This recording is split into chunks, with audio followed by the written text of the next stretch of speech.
Bien, amigos, oyentes que nos sintonizan a nivel nacional y que nos ven en video.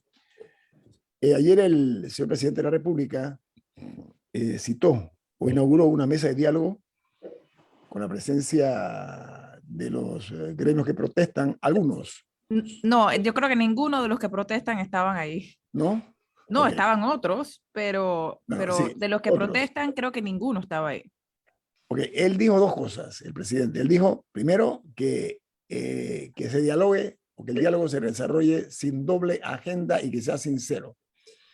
Y lo segundo que dijo el presidente de la República es que maneja información de que hay personas infiltradas de afiliación política en las protestas, políticos, y que algunos de estos políticos infiltrados en estos movimientos son buenos, pero lo están contaminando con malas intenciones, dijo el presidente Cortizo. El Suntrax, por su parte, ya ha dicho que seguirán ignorando este diálogo. Saúl Méndez dio una declaración ayer sorprendente. Saúl Méndez, como líder del Suntrax, declaró: jamás he visto una protesta así en mis 52 años de vida. Ellos dicen que las protestas continúan tanto en el metro, en la área metropolitana como en el interior. Leopoldo Neira, expresidente de Dícter y Neira, un hombre muy valioso, con muy buenos análisis. Bienvenido a Infoanálisis, don Leopoldo, ¿cómo está? Bueno, muchas gracias por la invitación. Buenos días a todos. Leopoldo Neira está hoy de cumpleaños y lo celebra con nosotros aquí en Infoanálisis, don Leopoldo. Gracias. Es correcto, gracias a ustedes. Que cumpla muchos más con salud. Leopoldo, lo hemos invitado porque usted, a pesar de que está retirado, disfrutando de una jubilación merecida, por supuesto, usted ha hecho un escrito que me llamó mucho la atención y que mucha gente está comentando, por eso lo hemos invitado, donde usted dice que el gobierno y el país están en un laberinto sin salida fácil, así como usted inicia el escrito, y que a simple vista añade, el primero pareciera no entender, el primero es el gobierno. No entender que los síntomas nunca están las soluciones. Al segundo, mientras tanto, se encuentra en un verdadero limbo social. Podría tener la probabilidad de ampliar ese concepto de que en efecto estamos en un laberinto, pero cómo hay una interpretación distinta entre lo que es el gobierno nacional y también, pues, lógicamente, el país mismo per se, ¿no?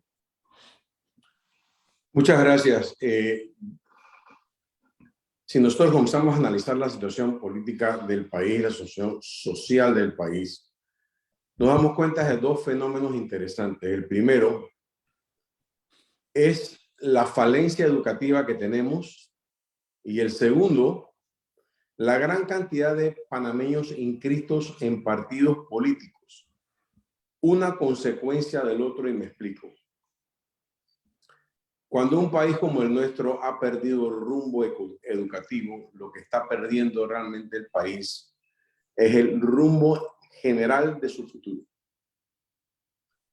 Y al hacerlo, lo que hemos resquebrajado es la escalera educativa, que justamente lo que quiere esa escalera educativa es que haya movilidad social, que haya oportunidad para todos los panameños de poderse educar de manera efectiva, eficiente y que pueda conseguir un trabajo digno.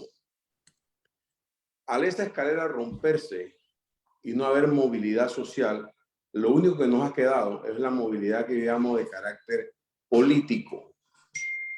Irme a un partido político a tratar de conseguir más bien un empleo, a tratar de ver cómo yo me acomodo en el Estado, y entonces hemos formado una cultura no de meritocracia, sino una cultura de juega vivo. Eso es lo que yo quiero decir en esa frase. Doctor Neira, haciendo un análisis sintético de su escrito, perdón, Camila, iba a decir algo usted. Bueno, si quieres preguntas sobre el escrito, yo quería preguntar sobre... ¿Usted escuchó el discurso del presidente ayer? No tuve el gusto de poderlo escuchar directamente, fueron comentarios que hizo el presidente de la República. Directamente no lo escuché.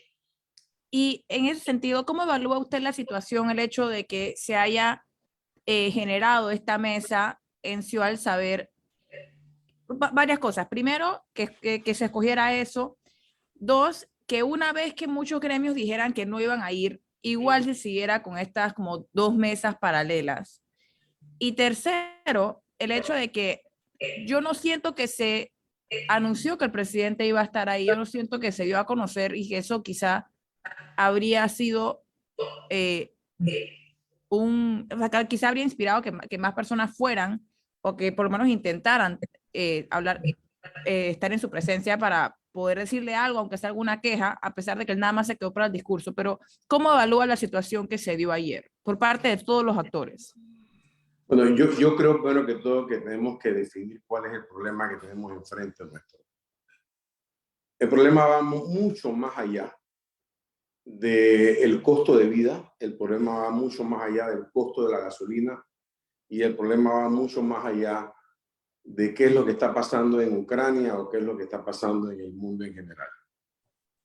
Tenemos un problema realmente estructural que se ha venido forjando desde hace mucho tiempo atrás y que el gobierno, por supuesto, que como líder de la nación tiene que hacer cosas distintas, pero que no podemos simplemente atribuirle que todo ha sido a raíz de este gobierno. La educación, que es el camino para que las personas puedan tener un empleo digno, se ha roto desde hace mucho tiempo de manera sistemática, y mientras el gobierno y los panameños no entendamos de que el gobierno va, de que el problema va mucho más allá de las demandas o síntomas que se están reflejando en este momento en la ciudadanía, realmente no lo vamos a poder solucionar.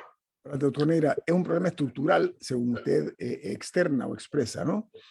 Y habla que de manera sistemática, lenta, hemos perdido, según sus palabras, los buenos docentes y abandonamos a los alumnos, perdimos el rumbo educativo y ahogamos el futuro del país. Duras expresiones, doctor Neira, amplíenla, si es tan amable.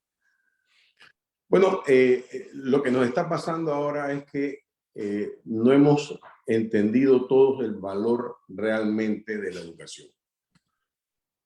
Si se acuerdan ustedes, este gobierno tenía pilares en las cuales iba a apoyar su gestión y había una estrella que era justamente la educación. Y lamentablemente lo que hemos hecho es que nos conformamos muchas veces todos los años escolares en que las escuelas estén medianamente accesibles a los alumnos y no hemos podido preocupar realmente de invertir en la educación. Hemos gastado todos los años una cuantiosa cifra que supuestamente debería ir a cosas más fundamentales que simplemente la estructura educativa física, y hemos olvidado, por supuesto, en tener una educación de siglo XXI, y lo que estamos produciendo son gente que realmente con la pandemia hubo un 20%, por ejemplo, de deserción escolar.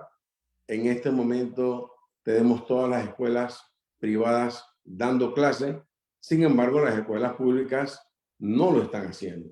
Y eso lo que hace es transgredir uno de los principales principios de toda democracia.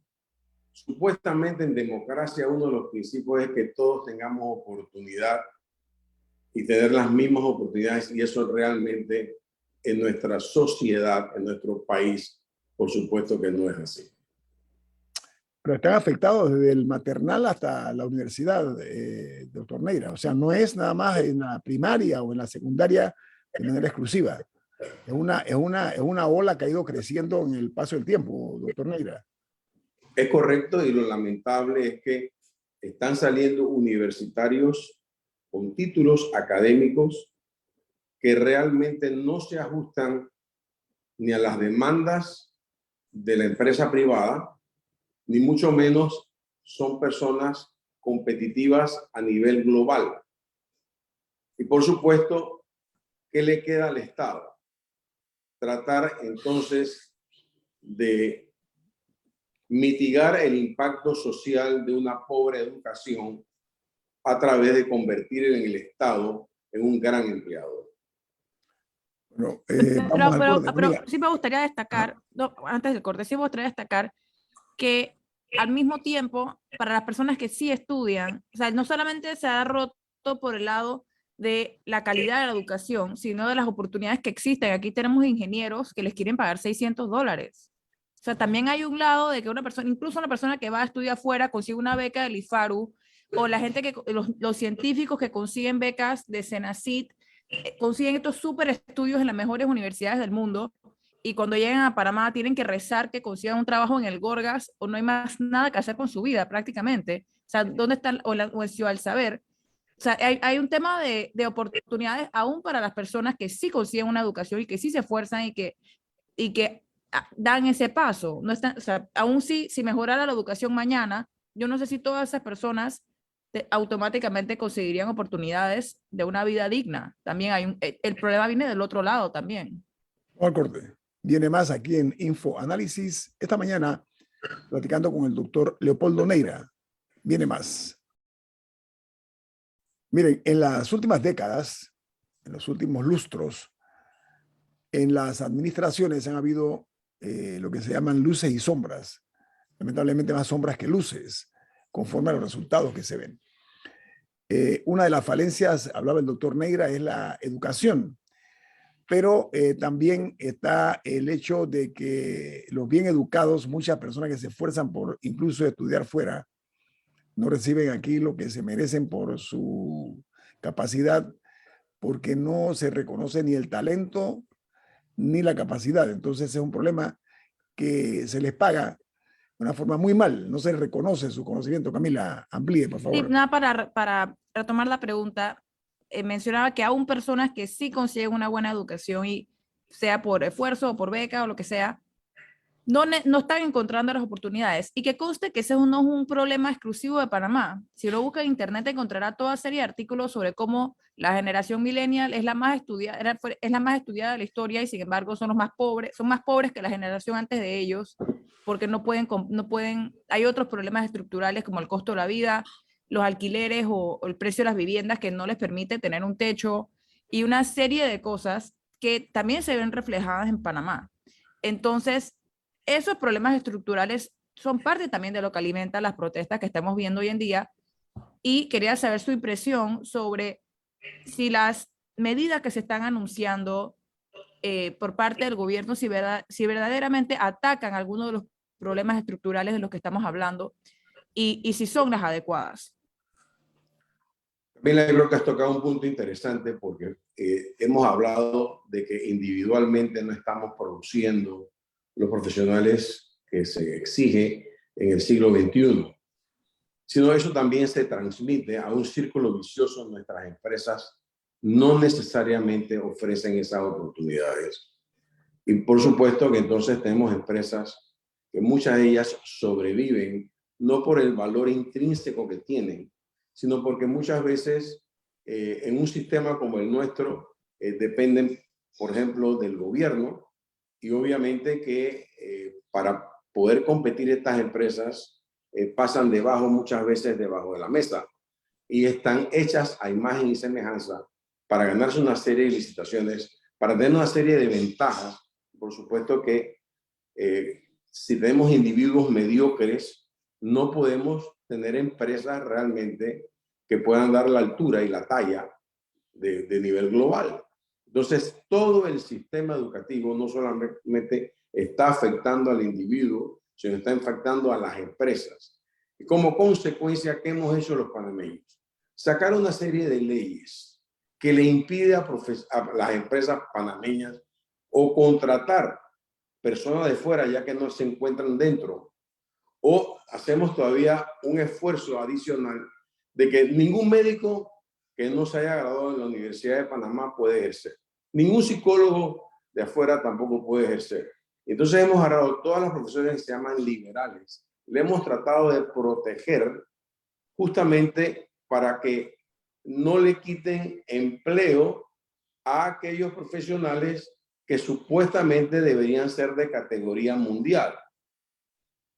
Entonces, nosotros sí podemos exportar un médico de la altura del doctor Ríos, pero no podemos importar a un médico de la categoría del doctor Ríos al país. Entonces, ha habido un círculo vicioso en la cual las empresas panameñas se han comenzado a nutrir, no de los profesionales que necesita, sino simplemente ha tenido que aceptar la situación tal cual es, y obviamente que en este concierto global ya usted no necesita estar en el sitio de trabajo para laborar.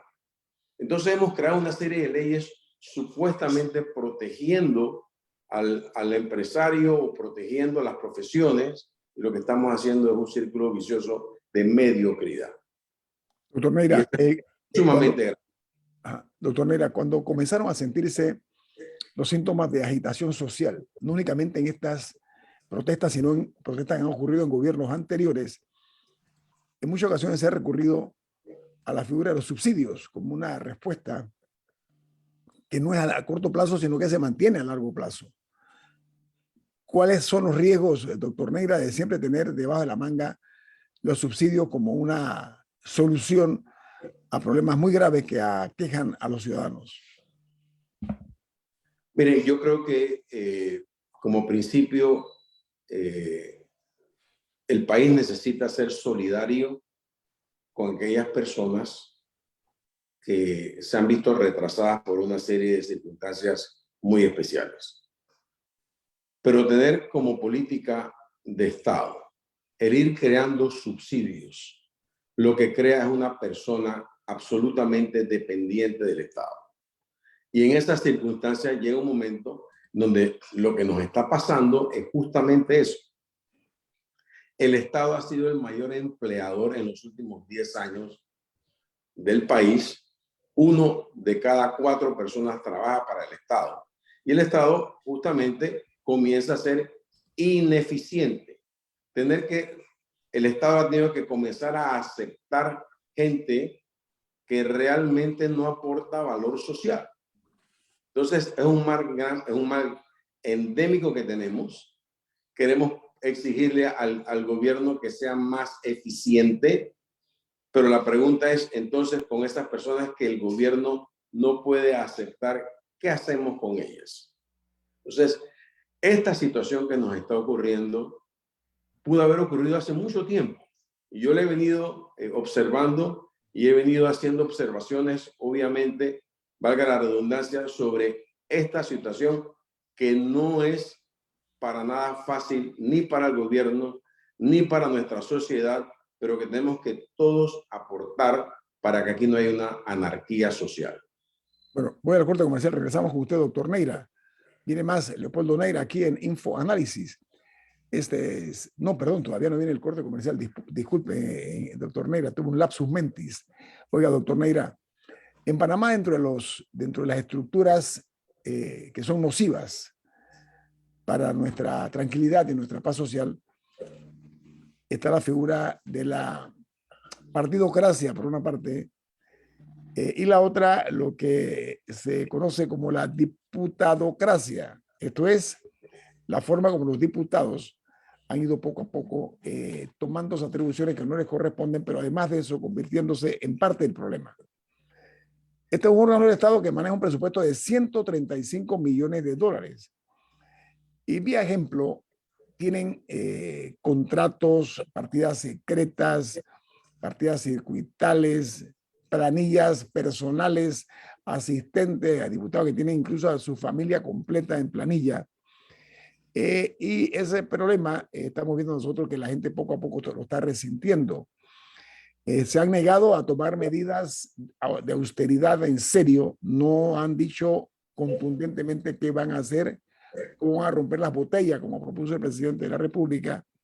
En fin, tienen nombramientos que un exabrupto. 3.249 funcionarios trabajan en la Asamblea Nacional. Doctor Neira, ¿cómo encuentra usted ese abultamiento de esa planilla?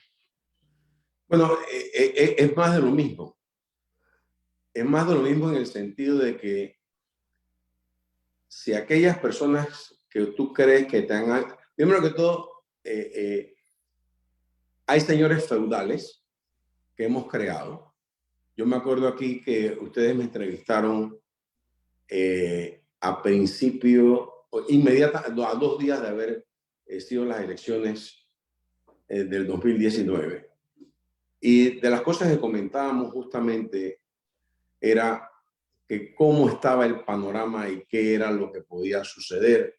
Yo me acuerdo haberle comentado a ustedes que el PRD en este momento tenía todas las cualidades para hacer un muy buen gobierno o un muy mal gobierno. Y lo decía porque la oposición había quedado realmente aplastada. Se había ganado el Ejecutivo, se había ganado la Asamblea, se había ganado también las principales alcaldías y muchos municipios. Así que el PRD iba realmente a ponerse de acuerdo internamente y hacer realmente un proyecto de país, como se había presentado el proyecto de país en la campaña y las promesas políticas, o simplemente la oposición, al estar tan mermada, justamente el PRD, como partido firme y fuerte y dominante, no iba a tener la posición necesaria. Y lamentablemente hemos tenido más de lo segundo que de lo primero. A la pregunta de qué ahora qué está pasando, bueno, lo que está pasando es que ya el sistema colapsó. La educación no le está permitiendo a la ciudadanía poder tener un empleo digno, y entonces se tienen ahora los empleos en el cual, por supuesto que el populismo entonces entra muy fácilmente, y es muy natural que tanto los diputados como los individuos que el diputado cree que forman parte de su círculo cero comiencen entonces a ocupar más el amiguismo que realmente ninguna otra cosa. Entonces todo esto es consecuencia de lo que estamos conversando anteriormente. Y entonces esta escalera educativa, que supuestamente es la que garantizaba la movilidad social, ahora se ha transformado en una escalera política, y de ahí pues la gran cantidad de adherentes que tienen los partidos políticos, en donde los partidos políticos realmente vienen siendo un órgano en el cual los panameños estamos deseando que nuestro partido gane para poder tener un empleo relativamente digno. Lo que pasa es que algunos partidos se han convertido en aventuras electorales, doctor Meira, lamentablemente, o digamos, vamos a poner una manera mucho más directa, son como agencias de empleo. O sea, y eso ha desvirtuado totalmente una figura sana que era lo de los partidos políticos, para ponerlo en una situación cruda y ruda, ¿no? Entonces, este tipo de desvirtualización de la figura esa debe buscarse una manera, a mi juicio, de sanearla, de buscar mejorar la imagen tan deprimida de los partidos. Camila. No tiene micrófono puesto, Camila. Pero más allá de como el problema político en general, o sea, regresar un poco a los actores que estamos viendo sobre la mesa actualmente. Ha habido algunas peticiones de hace rato de que saquen, por ejemplo, a ciertos ministros, o que renueven de alguna manera el gabinete o alguna de las figuras en liderazgo. No, por el momento no vemos indicio de que vaya a ser así. Pero ante una crisis de esta magnitud, y recordando un poco lo que hablábamos en las internacionales, el caso del primer ministro de Italia, que al ver que no había apoyo para su propuesta económica, él mismo decidió renunciar. A mí me llama la atención que eso es algo que no vemos tan común aquí. O sea, en muchos lugares, cuando una persona ve que no, o sea, que no rinde, o que no, incluso el primer ministro Johnson hasta cierto punto se vio forzado o sea, no esperó a que lo sacaran, sino que él tuvo que renunciar. ¿Por qué no vemos esa opción aquí? ¿Por qué es tan poco común que, bueno, si aún si el presidente no es el que quiere renovar, que la persona diga, ¿saben qué? Por la famosa paz social, yo renuncio, yo pongo mi puesto a disposición. Bueno, ¿Por qué no vemos por qué no eso no es tan común aquí? esa es una respuesta, doctor Meira, que amerita un poquito de tiempo. Sí, vamos a ir al corte comercial. Viene más aquí en Info Análisis, un programa para la gente inteligente. El doctor Leopoldo Neira, nuestro invitado esta mañana. Camila, reformule la pregunta porque creo que es interesante en un país donde nadie renuncia, donde hay una falta de dignidad por parte de aquellos que saben que no tienen la capacidad o no la aplican en el ejercicio de sus funciones y se mantienen en los cargos aferrados como si fuera un salvavidas, ¿no? Y este momento, para no pocos, existe la creencia que en otros países lo que se hace cuando hay una crisis de esta magnitud y que se cambia el equipo de gobierno, por lo menos algunos, que no sean lo suficientemente eficientes. Adelante, Camila. Sí, o sea que cuando hay figuras ya que pierden legitimidad en ese sentido, que renuncian, y lo hemos visto a niveles de primer ministro y otros cargos mucho más altos, que aquí en Panamá, por ejemplo, hay figuras que saben que son muy poco populares, que porque ellos no toman la iniciativa de decir, presidente, no hace falta que usted me vote, yo pongo mi cargo a disposición para que usted escoja a una mejor persona.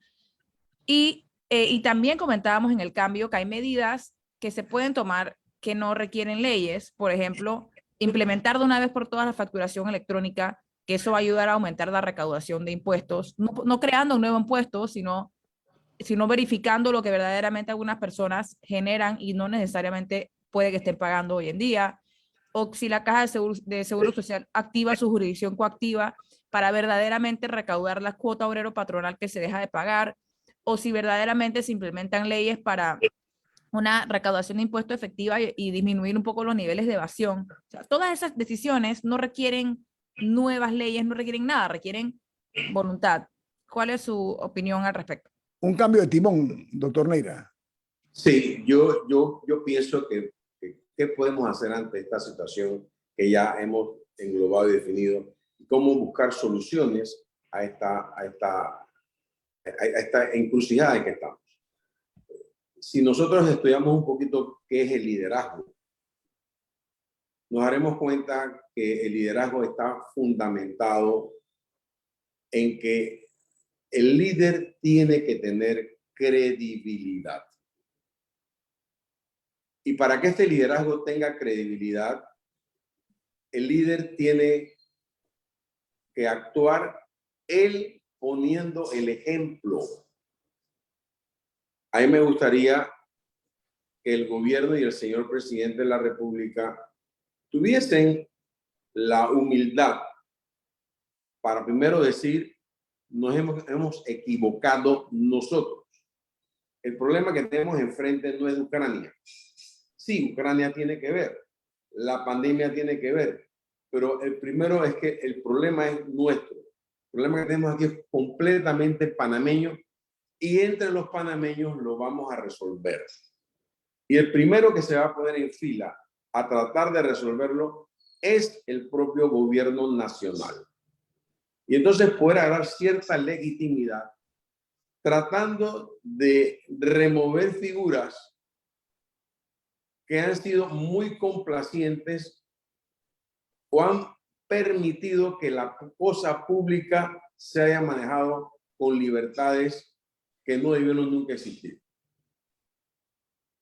Y yo sí creo que el gobierno nacional tiene no solamente que admitir que no lo ha hecho bien, sino remover a aquellas personas del gabinete que en este momento, porque sus funciones no han sido hechas o ejecutadas de la manera adecuada, requieren ser cambiadas, pero no por personas del propio partido. No significa que quítate tú para ponerme yo. Personas reconocidas de tremenda solvencia moral que puedan ocupar cargos para que puedan ellos manejar la cosa pública como hubiéramos deseado que se estuviese manejando. Ese es el primer gran paso que el gobierno tiene que dar, porque no es realmente el problema, como dijimos, de que la gasolina está muy cara. La gasolina está muy cara porque se siente que el gobierno ha despilfarrado las arcas estatales.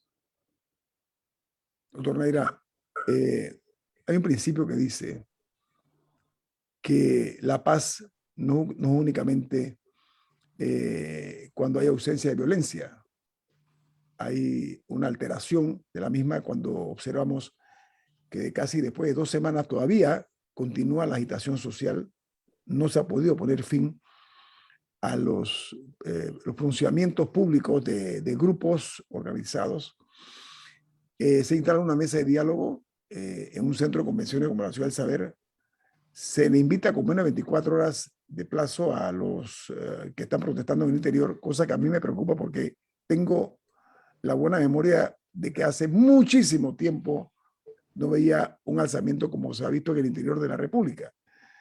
Si recordamos la cruzada civilista, el epicentro era la capital de la República. Esto es un movimiento ya mucho más a nivel nacional. A este momento y a esta hora no se ha encontrado una solución que satisfaga a las dos partes, porque esto no es una sola parte. Tiene que haber un entendimiento entre el gobierno y la sociedad, en este caso de lo que están protestando. ¿Qué propone usted, doctor Neira, como una salida? Yo veo, por ejemplo, que se toma la decisión del galón de gasolina, 3.95. Pero primero se dice, pero esto no alcanza a los automóviles de lujo. Afortunadamente rectificaron y dijeron todos los automóviles. Ahora resulta ser que hay que llenar una serie de formularios para poderle poner combustible al auto, que está causando problemas para mucha gente. ¿Usted qué opina acerca de ese estilo, doctor Neira? Yo creo que lo que estamos viviendo en este momento solamente es la punta del iceberg de una sociedad cansada, de una sociedad con pocas esperanzas y una sociedad que requiere respuestas de carácter inmediato. El gobierno tiene que tener credibilidad y aparentemente no la tiene. Y lo primerísimo que debería hacer el propio presidente es, como bien se ha mencionado aquí, es que todos los ministros pongan su cargo a disposición y que el presidente sepa que las cosas tienen que entrar y darle la sensación al país de que realmente está dando un golpe en la mesa y está queriendo hacer las cosas de manera mejor. Hay un clamor popular que no se va a callar hasta que el gobierno no tome medidas que van mucho más allá de las demandas que tienen en este momento los gremios que están agrupando a este movimiento social. Yo creo que hay que tomar esto con suma delicadeza, con cabeza fría, y el primero que tiene que dar el ejemplo es el gobierno. Yo pienso además que la Asamblea tampoco está haciendo realmente el esfuerzo que debe hacer. Es una situación en la cual todos los panameños tenemos que ver cómo aportamos nuevamente, porque esta situación se nos puede muy fácilmente ir de las manos, y mientras más el presidente ha hablado, más se han caldeado los ánimos y no menos. Camila. Y en ese sentido hay algo muy importante que va a pasar en los próximos meses y a los que hay que estar muy atentos, y va a ser la discusión del presupuesto. El gobierno ha hablado mucho de los sacrificios que hace y de los 100 millones de dólares que cuesta esto y los 50 millones de dólares que cuesta esto otro, pero donde verdaderamente en blanco y negro vamos a poder ver las prioridades del gobierno va a ser en ese presupuesto 2023 que se debe estar discutiendo lentamente en los próximos meses, porque al final del día las palabras son muy bonitas, pero hay que ver dónde ponen el dinero, y eso va a ser muy importante. Parece alejado, parece que va a pasar como en 4 meses, pero igual hay que tenerle el ojo desde ya. Ahora, Leopoldo, la demagogia es la tumba de la democracia y tenemos de que poner a un lado de la carretera o al carro flat a los demagogos tradicionales y profesionales. Aquí hay que hablar con seriedad, pero sobre todo con compromiso y poniendo la palabra, garantizándola de que lo que se dice se va a hacer. No sé si me explico, señor Neira. Absolutamente. Justamente por eso es que tenemos que tener mucho cuidado. Los partidos políticos tienen que tomar conciencia de que la política cada vez es y el mundo es más transparente. Y yo no estoy seguro si los políticos están claros en que estamos caminando hacia una transparencia total. La tecnología nos permite hacer muchísimas cosas y estar atento a muchas más. Ya no hace falta realmente leer un periódico para saber qué está pasando. Las redes sociales han impactado de manera firme, decidida, y cada vez van a tener mucha más injerencia en qué es lo que está pasando en el país. Las cosas que se hacen supuestamente en recámara y los convenios que se hacen en recámara son rápidamente dados a la opinión pública. Y yo creo que estamos pensando todavía que la tecnología nos permite reunirnos en recámara y que de aquí no pase absolutamente nada. Y obviamente eso se terminó. No es que este gobierno sea peor que otros, es que este gobierno ha tenido que enfrentar mayormente que otros toda una serie de condiciones que los ciudadanos estamos exigiendo en transparencia, que no la ha habido lo suficiente, y en los casos que la ha habido, pues simplemente hemos podido señalar con el dedo qué es lo que ha estado ocurriendo, y el país está realmente ávido de que la administración y la cosa pública sea bastante más eficiente. Doctor Leopoldo Neira, gracias por estar con nosotros esta mañana, que cumpla muchos años más y que lo celebren por lo alto, doctor Neira. Muchas gracias.